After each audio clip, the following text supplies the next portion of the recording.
très heureuse de vous retrouver. Merci de votre fidélité. Bonsoir et bienvenue dans cette édition d'information.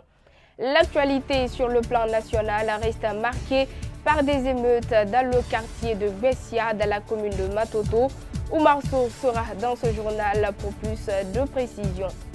Autre temps fort de ce journal, un enfant de 3 ans a été retrouvé mort dans une fosse septique. Aboubakar Sidiki Sidibé, c'est le nom de la victime.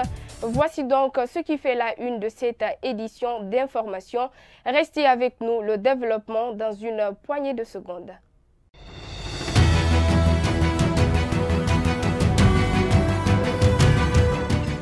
Tout d'abord, on ouvre ce journal avec le ministre des Sports, de la Culture et du Patrimoine historique qui a animé un point de presse ce lundi dans un réceptif hôtelier de la place.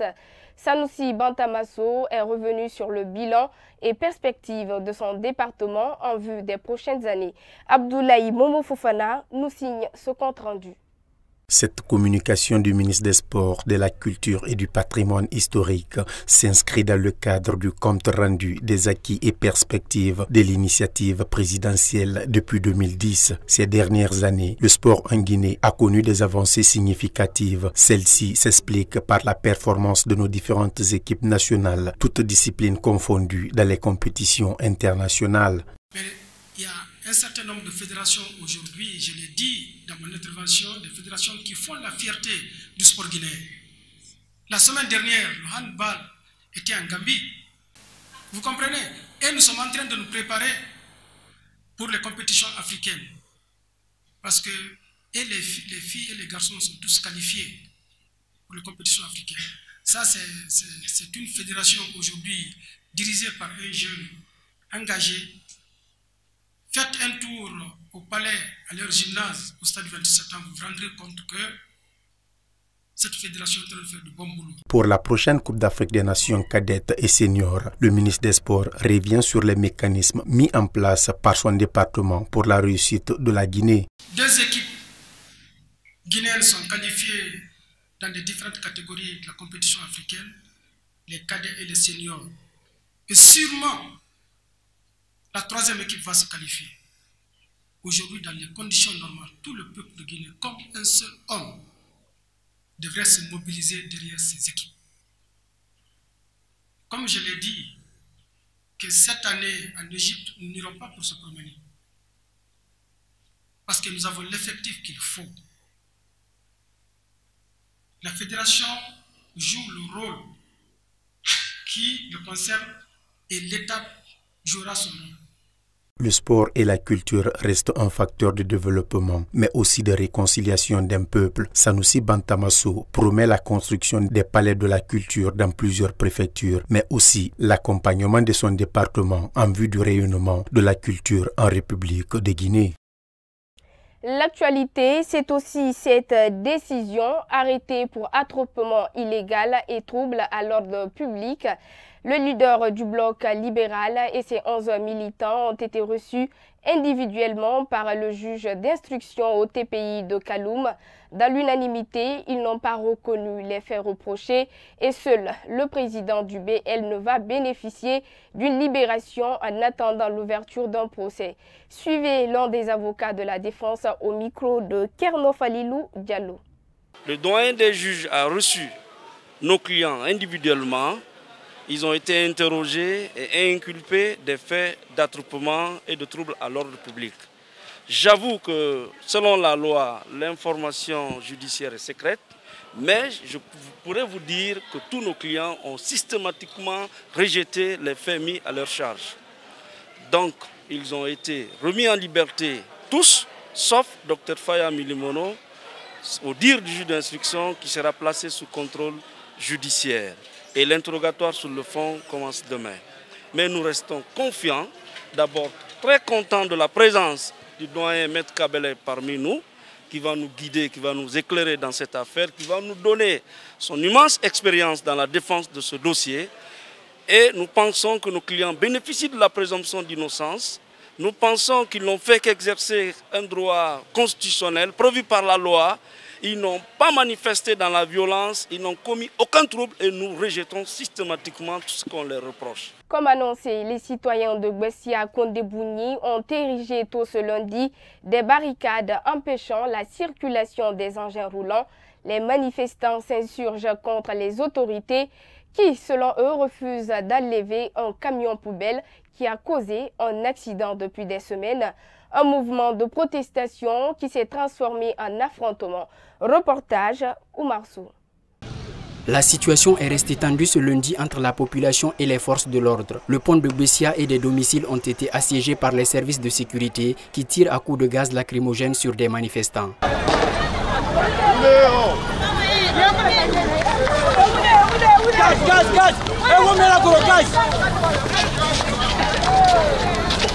Sur le pont comme au bas de la passerelle, la route a été complètement barricadée par des jeunes manifestants. Ça fait 2 semaines que ce camion est tombé ici. Il y a eu des blessés et un mort. Les gens ont du mal à passer. Donc, nous avons aussi décidé de barricader les routes.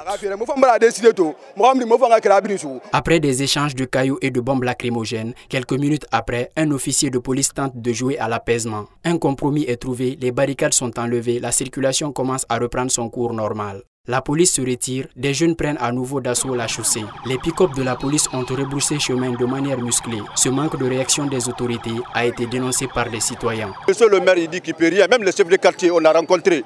On a été ce gouvernorat. Le gouvernorat dit qu'il ne peut rien d'abord. À ce tu vas. On nous a dit d'aller voir monsieur le ministre. On a adressé une lettre là-bas. Monsieur le ministre dit qu'il ne peut rien. Jusqu'à présent, il n'y a aucune personne qui n'a pas été ici là. Donc qu'est-ce qu'on peut faire, hein? C'est pourquoi on a bloqué la circulation.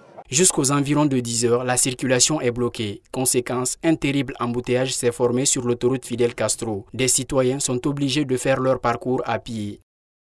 Le président égyptien Abdel Fattah al-Sisi, en visite officielle en Guinée, a été décoré dimanche à Conakry du Grand Cordon de l'Ordre national de mérite, la plus haute distinction en République de Guinée. Cette décoration a été remise par le président guinéen Alpha Condé lors d'un dîner offert en l'honneur du président égyptien. Lors de cette cérémonie, le président guinéen a qualifié d'historique la visite d'Al-Sisi à Conakry qui intervient après plus de 5 décennies de la dernière visite d'un président égyptien en Guinée.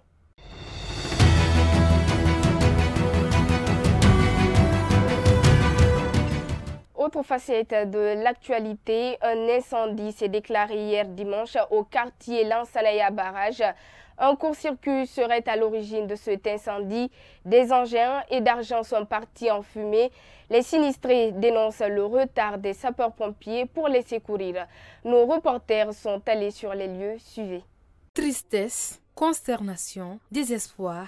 Voilà ce qui s'est lu sur le visage des sinistrés de Lansanaya Barrage. Dimanche à 17 h, plus d'une dizaine de boutiques ont été consumées. Un court-circuit serait à l'origine de cet incendie.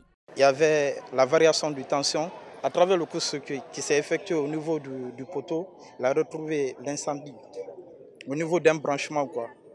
Donc le feu a pris de l'autre côté, le magasin que vous voyez.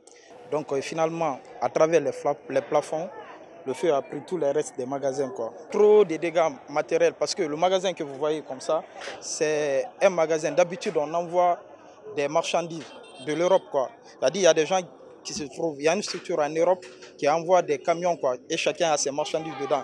Maintenant, c'est le lieu de livraison et le lieu de stockage en même temps, quoi. Et malheureusement, avant-hier, je pense qu'il y avait eu le stockage ici. Inquiète, Matou Kamara, l'une des victimes de l'incendie, a perdu plus de 9 millions de francs guinéens dans sa boutique. Elle demande de l'aide aux personnes de bonne volonté. J'ai perdu une somme de 10 millions de francs guinéens et toutes mes marchandises. Je demande de l'aide aux personnes de bonne volonté. Moi, je suis une veuve, j'ai des enfants à nourrir. C'est à travers cette boutique que je gagne mon pain quotidien. Visiblement choqué, ces sinistrés s'est dit indignés du comportement des sapeurs-pompiers. On les a appelés d'abord 2 heures après, maintenant ils sont venus. Et après 2 heures de temps, lorsqu'ils sont venus, ils ont dit qu'il n'y a pas de l'eau. Les sapeurs-pompiers, c'est un service qui ne travaille pas. C'est un service qui est exclu, selon moi, qui n'existe même pas. Parce qu'ils ont montré la preuve là devant des milliers de personnes ici. Donc c'était déplorable. Franchement, je suis très navré pour ces pays. Donc je lance un appel à l'État de revoir ses côtés. Voilà donc une problématique qui interpelle l'État qui s'est fixé pour objectif la protection des citoyens et de leurs biens. Je vous le disais également en titre, âgé de 3 ans 7 mois, Aboubakar Sidiki Sidibé a trouvé son bourreau entre les 4 murs. Tout est parti d'une dispute entre son grand-père et un nommé Fofana qui est accusé de tuer l'enfant et le jeter dans une fosse septique. Aliou Diallo nous signe ce reportage. C'est dans ce trou d'environ 1 mètre que le corps de l'enfant a été retrouvé. Cet acte criminel a été perpétré par un des voisins des parents de l'enfant. Combien de fois nous sommes meurtris, combien de fois nous sommes chagrinés, combien de fois nous sommes désappointés. Aujourd'hui, les mots manquent beaucoup. L'enfant, c'était le 31 mars maintenant, l'enfant était avec son papa qui est là à côté de nous, Drissa, c'était aux environs de 17 h. Il est homme mécanicien de formation. Il est venu à la maison, il a mangé avec le jeune, le petit qui a 3 mois et 3 ans, 7 mois.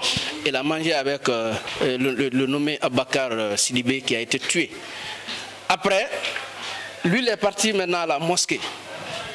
Quand il est revenu, il a demandé où se trouve mon fils, Aboubakar. Maintenant, au fait, on n'avait plus d'informations. Les voisins ont été alertés, les forces de l'ordre, et chacun s'est mis à la recherche de l'enfant. Avant que Aboubakar Sidiki Sidibé ne soit tué, son grand-père aurait reçu 5 mois avant des menaces de son voisin, Fofana. Il a dit que je vais te causer des préjudices que tu ne vas jamais oublier. Il a aussi répété que je vais te causer des torts que tu ne vas jamais oublier dans ta vie. Donc, comme étant, mon papa il n'a pas pris ça au sérieux, pensant que, comme vous le savez, au cours des disputes, il peut y avoir des altercations verbales. Ça et là, il n'a pas pris ça en considération. Un soir sombre pour le père de l'enfant. En larmes, il explique les circonstances de cet acte macabre.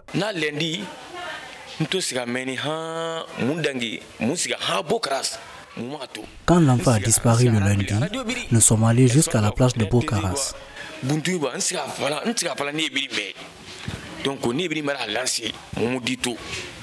mardi, quand je partais encore à la recherche de l'enfant, mon jeune frère m'a appelé qu'ils ont retrouvé le cadavre de l'enfant.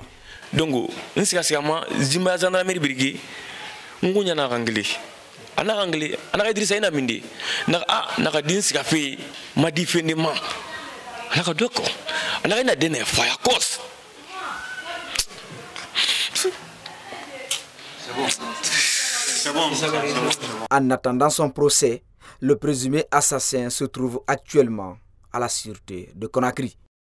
Autre chose dans ce journal, le recyclage des pneus, un autre métier qui consiste à confectionner les poufs, chaises et autres articles divers, basé au quartier Lambagny dans la commune de Ratoma, suscite de l'intérêt et de l'amour pour celles qui les fabriquent et également pour ses clients. Nantenin est allé à sa rencontre, suivez donc son reportage.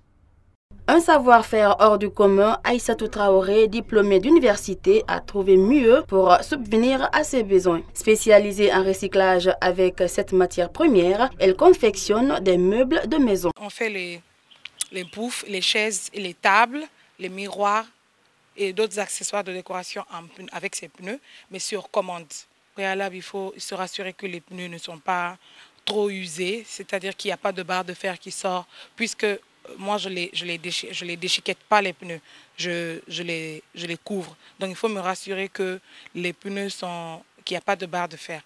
On ramène directement à l'atelier où on lave, on désinfecte et après commence le revêtement.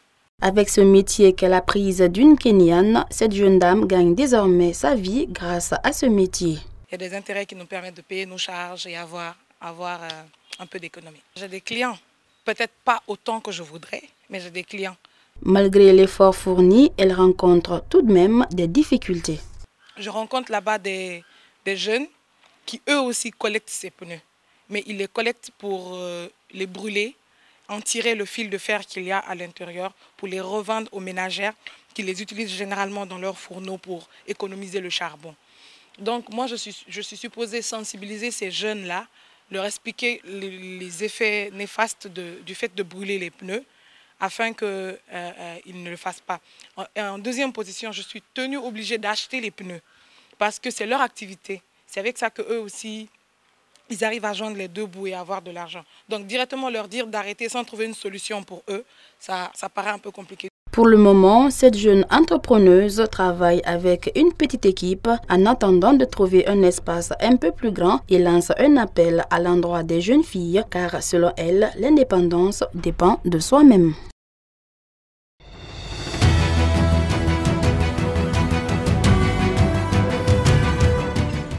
L'Ouganda et le Kenya se disputent la paternité d'une petite île de 2000 m² sur le lac Victoria. La floraison de la pêche sur cette île est la principale source de discorde entre ces deux États. Suivez ce reportage de Salimatou Diallo. Des débris de tôle recouvrent cette petite île de 2000 m² sur le lac Victoria. Des centaines de pêcheurs d'Afrique de l'Est sont venus s'y installer.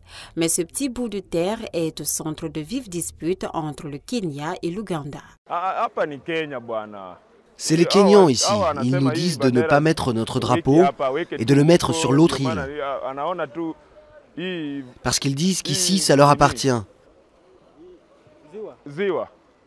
Qu'est-ce qu'on doit faire ? L'intérêt pour ce lac est apparu dans les années 2000, lorsque les pêches du Nil étaient de plus en plus rares le long des côtes du lac. Les deux pays ont alors envoyé leurs polices respectives pour faire régner l'ordre. Malgré ces disputes de propriété, la pêche unit les habitants. La raison pour laquelle je suis venu ici il y a longtemps, en 2006, c'est parce qu'il y avait beaucoup de poissons. Mes amis qui vivaient ici revenaient toujours à la maison avec plein de cadeaux. C'est là que j'ai décidé de travailler ici. Les pêcheurs kenyans et les politiciens locaux appellent le gouvernement à demander à la Cour internationale de justice de trancher le différend car les disputes incessantes entre les deux pays inquiètent les habitants. Ils adorent dire qu'ici c'est le Kenya, mais on ne sait pas à qui appartient cette île. Nous sommes venus ici pour faire de l'argent, c'est pour ça qu'on a quitté notre maison. Si quelqu'un en a assez, il faut quitter l'île et quelqu'un d'autre viendra gagner de l'argent ici. Mais certains frères et sœurs kenyans veulent inciter la violence sur l'île. Le Kenya et l'Ouganda ont créé une commission qui devra déterminer à qui appartient l'île basée sur des plans qui datent avant l'indépendance du Kenya. En attendant, les deux pays ont signé un accord de cogestion de l'île. De violents combats ont repris ce dimanche en Libye, opposant les forces pro-gouvernementales et les troupes fidèles au maréchal Haftar. Au moment où la communauté internationale attendait, espérait une journée de dimanche plus calme sur le front de Tripoli, mais ce 7 avril a été au contraire l'une des journées les plus mouvementées où les armes ont pris le pas sur les discussions. Kadietou Chérif Fofana pour ce commentaire. Les combats ont repris ce lundi matin alors que la guerre a été totale dimanche. L'autoproclamée armée nationale arabe libyenne menée par Khalifa Haftar, l'homme fort de l'Est libyen, a continué son avancée sur la capitale libyenne. Ces hommes auraient pénétré dans le quartier de Khalar Fourjan, à un peu plus de 10 km du centre-ville de Tripoli. Khalifa Haftar a ordonné la première attaque par son aviation. La cible, un hangar pour véhicules militaires situé sur la route de l'aéroport. L'objectif est de libérer cette voie rapide qui mène au cœur de Tripoli en ligne droite. La réplique ne s'est pas fait attendre. Les forces du gouvernement de Tripoli, reconnues par l'ONU, ont lancé l'opération Volcan de la colère. Elles ont, comme hier, eu recours à l'aviation. Les obus devaient détruire l'aéroport de Ouattia à l'ouest de Tripoli, d'où seraient partis dans la journée les avions de Haftar. Les partenaires internationaux continuent à presser les dirigeants libyens de revenir aux négociations politiques sous la médiation du représentant spécial du secrétaire général de l'ONU. Depuis la chute en 2011 du régime Kadhafi, la Libye est plongée dans le chaos avec la présence de nombreuses milices, en plus les deux autorités rivales qui se disputent le pouvoir. Au Rwanda, on se rappelle en avril 1994 des tueries qui ont eu lieu entre les ethnies du pays à l'occasion des 25 ans de ce massacre. Une veillée de recueillement précédée d'une marche partie du Parlement s'est déroulée ce dimanche à Kigali. Elle s'est achevée au stade Amahoro, au lieu chargé de symboles. Commentaire Mariamba. 25 ans après, le peuple se souvient de ce malheur.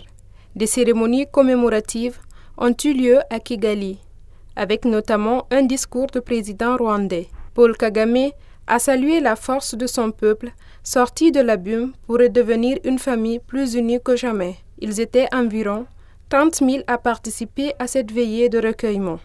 La cérémonie a débuté par des cris des jeunes qui scandaient le nom des victimes du génocide. Alignés à l'image de la carte du Rwanda au centre du terrain qui abrite les festivités, ces jeunes ont fait jaillir une flamme au milieu de la carte, ce qui signifie un symbole d'espoir et de prospérité du peuple rwandais.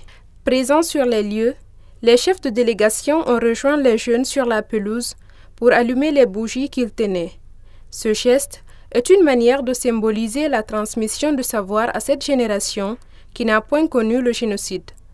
Des bougies qui par la suite ont illuminé tout le stade. Cette guerre qui a débuté en 1990 opposait le gouvernement rwandais constitué de Hutus au Front patriotique rwandais, accusé par les autorités de vouloir imposer le retour des Tutsis exilés dans leur pays.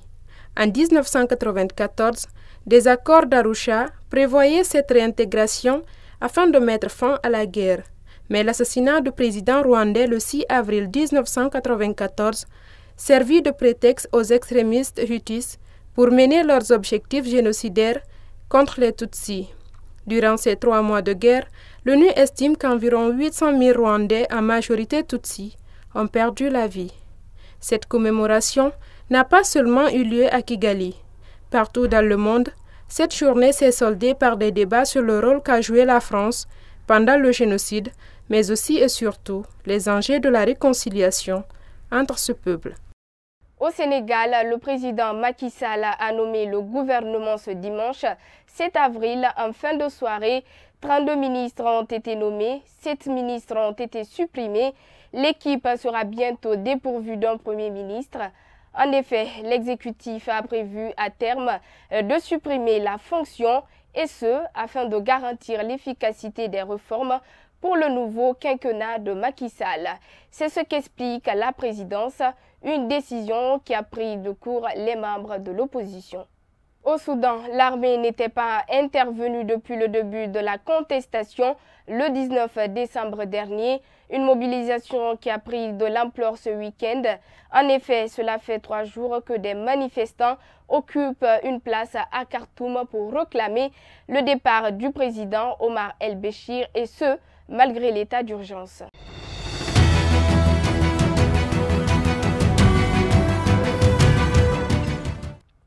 Direction les États-Unis, Kirstjen Nielsen était en poste depuis un peu plus d'1 an. Elle était surtout le visage de la très controversée politique de tolérance zéro sur l'immigration. En se rendant dimanche 7 avril à la Maison-Blanche, Kirstjen Nielsen ne se doutait pas qu'elle y serait débarquée par tweet de son poste de secrétaire à la sécurité intérieure, l'un des plus importants de l'administration américaine. D'autant plus avec un président comme Donald Trump qui a fait de l'immigration l'un des thèmes majeurs de son mandat. Mesdames et messieurs, voilà l'essentiel de ce 21h. Merci de votre aimable attention. On se quitte avec ce proverbe africain. L'œil ne porte aucune charge, mais il sait ce que la tête est capable de porter. Bonsoir chez vous.